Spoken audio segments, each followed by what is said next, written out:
Assalamualaikum warahmatullahi wabarakatuh. Waalaikumsalam. Alhamdulillahi rabbil alamin. Wa bihi nasta'inu ala umuri dunya waddin. Ashhadu an la ilaha illallah wahdahu la syarika lah. Wa ashhadu anna Muhammadan abduhu wa rasul. Allahumma salli wa sallim wa barik ala Sayyidina Muhammad wa ala ahlihi wa ashabihi wa man tabi'ahum bi ihsani illa yaumiddin. Amma ba'du. Anak-anakku sekalian yang dirahmati Allah Subhanahu wa taala, alhamdulillah atas izin Allah hari ini kita sama-sama bisa menikmati apa yang telah Allah anugerahkan dalam kehidupan kita. Anak-anak bisa merasakan kehendak Allah dalam kehidupan kita, sehingga hari ini kita bisa melakukan pertemuan meskipun tidak secara langsung dalam rangka memperingati Isra dan Mi'raj. Salawat beriring salam tidak lupa kita sampaikan kepada junjungan kita Nabiullah Muhammad sallallahu alaihi wasallam.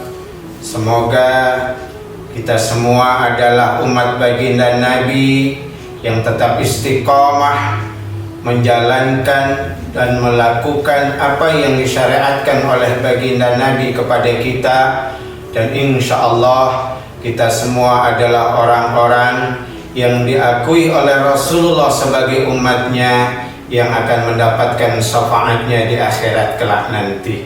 Amin, amin, amin ya rabbal alamin. Alhamdulillah, kita sampai hari ini masih dalam satu keyakinan tentang kebenaran Islam. Dan kebenaran di dalam Islam salah satunya adalah meyakini dan membenarkan adanya peristiwa Isra dan Mi'raj. Tidak dikatakan beriman manusia itu kalau tidak mempercayai peristiwa Isra dan Mi'raj. Ini bukti keimanan. Kenapa? Karena dalam peristiwa Isra dan Mi'raj ini hanya akan diterima oleh orang yang yakin kepada Allah dan Rasulnya. Karena kalau main akal-akalan, maka saat itu seperti yang terjadi pada saat itu, Rasulullah dianggap sebagai penipu, Rasulullah dianggap sebagai pembohong, si Rasulullah dianggap sebagai pendusta. Kenapa? Karena perjalanan ini bukan perjalanan biasa. Isra dan Mi'raj, kalau kita gambarkan Isra dan Mi'raj itu seperti ini. Isra itu perjalanan dari Masjidil Haram ke Masjidil Aqsa, lalu Mi'raj naik ke Sidratul Muntaha. Jadi Isra dan Mi'raj ada dua kata. Isra itu perjalanan, yakni perjalanan dari Masjidil Haram ke Masjidil Aqsa, lalu kemudian Mi'raj naik ke Sidratul Muntaha. Dan ditempuh dalam satu malam. Ditempuh cuman dalam satu malam.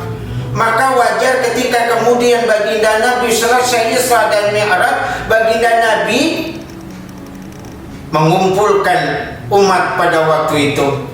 Dan Rasul kemudian menyampaikan, hai kaumku, jikalau seandainya aku katakan hari ini di belakang kita ada musuh yang akan menghancurkan kita, apakah kalian percaya?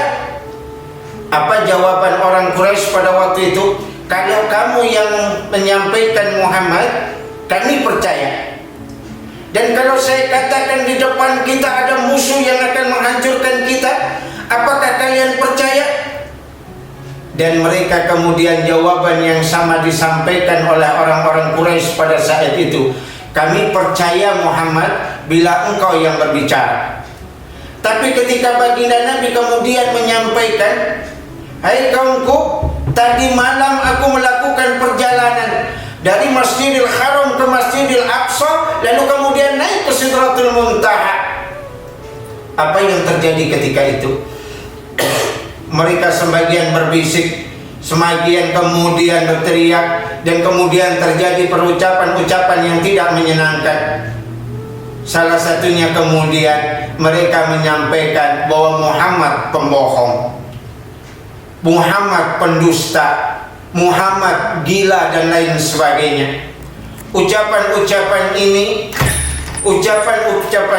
menyebabkan baginda Nabi secara mental runtuh mentalnya. Bahkan Abu Jahal ketika itu mendatangi Abu Bakar As-Siddiq yang tidak ada dalam kumpulan itu, lalu kemudian ditanya, Abu Bakar, apakah kamu percaya kalau tadi malam ada orang yang berjalan dari Masjidil Haram ke Masjidil Aqsa, lalu kemudian naik ke Sidratul Muntaha, pagi sudah ada di sini? Apa jawab Abu Bakar? Siapa yang berbicara? Muhammad. Kalau Muhammad yang bicara, saya percaya. Dari Masjidil Haram ke Masjidil Aqsa, dari perjalanan ini yang biasa ditempuh 1 bulan perjalanan, kamu percaya Abu Bakar? Kalau Muhammad yang berbicara, saya percaya. Oh, dasar geblekmu sama. Maka saat itulah kemudian Abu Bakar dikenal dengan julukan As-Siddiq, yang selalu membenarkan ucapan baginda Nabi, membenarkan ucapan Rasulullah. Maka Abu Bakar dijuluki dengan Abu Bakar As-Siddiq, selalu membenarkan ucapan Rasul. Maka dalam peristiwa Isra dan Mi'raj ini apa sesungguhnya? Isra dan Mi'raj terjadi karena Allah Subhanahu wa ta'ala ingin menghibur Rasulullah, ingin menghibur baginda Nabi Muhammad sallallahu alaihi wasallam. Kenapa? Rasulullah baru ditinggalkan 2 orang yang paling beliau cintai, yang selalu memberikan ketenangan dalam kehidupannya. Yang pertama istrinya, yang kedua pamannya. Istrinya Khadijah adalah seorang perempuan yang begitu luar biasa. Sebelum menikah dengan Rasul, Khadijah adalah wanita terkaya di negeri Mekah. Bahkan 3/4 Mekah itu adalah miliknya Khadijah. 3/4 kota Makkah itu dikuasai oleh Khadijah. Tapi begitu menikah dengan Rasul, ketika hendak meninggal dunia, subhanallah, kain kafannya Khadijah ada 86 tempelan. 86 tempelan bekas jahitan. Kenapa? Karena habis hartanya untuk berjuang pada Rasulullah sallallahu alaihi wasallam. Bahkan satu kali Khadijah pernah menyampaikan kepada Rasul, jikalau seandainya saya nanti sudah mati, meninggal dunia, dan kamu hendak menyeberangi lautan, tidak ada jalan selain kemudian kamu harus menggunakan sesuatu. Ambil tulang belulangku, jadikan itu jalan untuk menyeberangi lautan itu. Bongkar kuburanku, ambil tulang belulangku, jadikan itu jalan agar kamu bisa berjuang, berdakwah, menebarkan agama Islam. Khadijah, istri yang luar biasa. Bahkan Rasul ketika selesai berjuang, pulang dari berdakwah, dihina, dimaki, dihujat, siapa yang memberi ketenangan? Khadijah. Satu kali ketika Khadijah sedang menyusui anaknya Fatimah, Rasulullah pulang dari berdakwah. Apa yang dilakukan oleh Rasul? Rasul kemudian mengambil Fatimah, diletakkan di tempat yang lain, lalu Rasulullah kemudian berbaring di pahanya Khadijah, dan Rasulullah tertidur dengan pulasnya karena dielus, karena dirawat oleh Khadijah. Yang sampai akhirnya Khadijah meneteskan air mata. Ia terharu kepada suaminya. Apa yang terjadi? baginda Nabi terbangun. Lalu Nabi kemudian menyampaikan, Khadijah, apakah kamu menyesal menikah denganku? Kamu dulu adalah perempuan bangsawan di kota Mekah ini. Kamu adalah orang kaya di kota Mekah ini. Apakah kamu menyesal setelah menikah denganku kamu jadi orang miskin, hilang martabat kebangsawananmu? Tidak, Rasul. Bukan itu yang menyebabkan saya menangis, tapi saya terharu dengan perjuangan yang engkau lakukan. Aku bersyukur bersuamikan dirimu. Semoga Allah ridho terhadap diriku. Khadijah. Dan bagaimana pamannya? Begitu istrinya meninggal dunia, disusul pamannya yang selalu melindungi beliau. Bahkan ketika orang kafir Quraisy datang kepada pamannya untuk menyuruh baginda Nabi meninggalkan syiar Islam, apa yang disampaikan oleh baginda Nabi kepada pamannya? Jikalau seandainya rembulan diberikan tangan kananku dan matahari ada di tangan kiriku, aku tidak akan meninggalkan syiar ini. Lalu kemudian Abu Bakar dengan pamannya Rasulullah kemudian menyampaikan kepada orang kafir Quraisy pada waktu itu, dan baginda Nabi selalu mendapat perlindungan dari orang-orang yang ia cintai. Maka kemudian apa yang dijanjikan oleh orang-orang kafir Quraisy diabadikan oleh Allah di dalam surat Al-Kafirun. Yang terakhir ayat itu berbunyi, lakum dinukum waliyadi. Dua orang yang dicintai oleh Rasul, yang selalu membela Rasul, meninggal dunia. Maka Allah menghibur baginda Nabi, diajak jalan-jalan. Kita kalau galau, kita kalau lagi bingung, kita kalau lagi tidak nyaman, biasanya rekreasi, jalan-jalan. Maka Allah mengajar Rasulullah untuk jalan-jalan sampai ke Sidratul Muntaha. Ketika diajak jalan-jalan, apa yang terjadi? Baginda Nabi dipertontonkan surga. Dan ketika dipertontonkan surga, baginda Nabi tersenyum lalu memohon kepada Allah, ya Allah, aku mohon agar semua umatku masuk ke dalam surga dan tidak satu pun yang ada di dalam neraka. Dan ketika baginda Nabi dipertontonkan neraka, baginda Nabi menangis lalu bermohon kepada Allah, ya Allah, aku mohon agar semua umatku tidak ada satu pun yang masuk ke dalam neraka. Maka kemudian ketika baginda naik ke Sidratul Muntaha ditemani oleh malaikat Jibril, tapi kemudian malaikat Jibril hanya sampai ke gerbangnya Sidratul Muntaha. Apa yang disampaikan oleh Allah kepada baginda Nabi? Saat itu baginda Nabi bertemu dengan Allah, langsung bertatapan dengan Allah. Lalu kemudian Rasulullah mengagumi Allah Subhanahu wa ta'ala dengan ucapan at-tahiyatul mubarakatus salawatut thayyibatu lillah.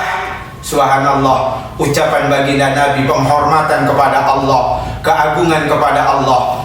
Lalu Allah kemudian mengucapkan, assalamu alayka ayuhan nabi wa rahmatullahi wa barakatuh. Lalu baginda Nabi kemudian menjawab, assalamu alayna wa ala ibadika salihin. Subhanallah, Rasulullah tidak melupakan kita. Rasulullah menyertakan kita, ibadika salihin, hamba-hambamu yang saleh, semoga mendapat keberkahan, keselamatan. Subhanallah. Lalu kemudian malaikat menyaksikan seorang hamba dengan penciptanya, hamba dengan pencipta saling mengagumi. Maka mereka kemudian mengucapkan, asyhadu an la ilaha illallah wa asyhadu anna Muhammadar Rasulullah.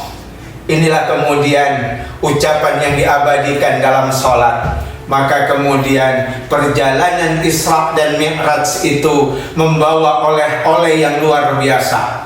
Membawa oleh-oleh yang luar biasa. Apa oleh-olehnya? Salat. Kenapa? Baginda Nabi ditanya oleh Allah, apa yang kamu kehendaki Muhammad? Apa yang kamu mau dari perjalanan ini? Maka baginda Nabi meminta agar semua umatnya masuk ke dalam surga. Muhammad, umatmu akan masuk ke dalam surga. Umatmu akan masuk ke dalam surga. kalau mereka tahu kuncinya. Apa kuncinya? Itulah sholat 5 waktu. Kenapa? Orang yang sholat, shollu li dzikri, sholatlah kamu untuk mengingatku. Kenapa? Alla bi dzikrillahi tatma'innul qulub. Dengan kamu banyak mengingatku, maka hatimu akan tenang. Orang yang hatinya tenang, insya Allah pikirannya juga akan menjadi tenang, maka kehidupannya akan menjadi bahagia. Maka itulah doa yang kita panjatkan. Rabbana atina fid dunya hasanah wa fil akhirati hasanah wa qina adzabannar. Maka mudah-mudahan kita semua yang menyaksikan hari ini mudah-mudahan menjadi orang-orang yang tetap menegakkan salat, mendirikan salat agar ada ketenangan di dalam hati. Dan bila ada ketenangan di dalam hati, maka kita akan menjadi manusia yang selalu berpikir positif tentang apa yang dianugerahkan oleh Allah. Kalau kita berpikir positif tentang apa yang dianugerahkan oleh Allah, insya Allah rahmat Allah akan datang kepada kita. Inilah kebahagiaan, inilah keberkahan. Mudah-mudahan Isra dan Mi'raj ini mendatangkan kebahagiaan bagi kita semua. Terima kasih. Demikian yang bisa kami sampaikan. Billahi taufiq wal hidayah. Assalamualaikum warahmatullahi wabarakatuh. Waalaikumsalam. Barakallah.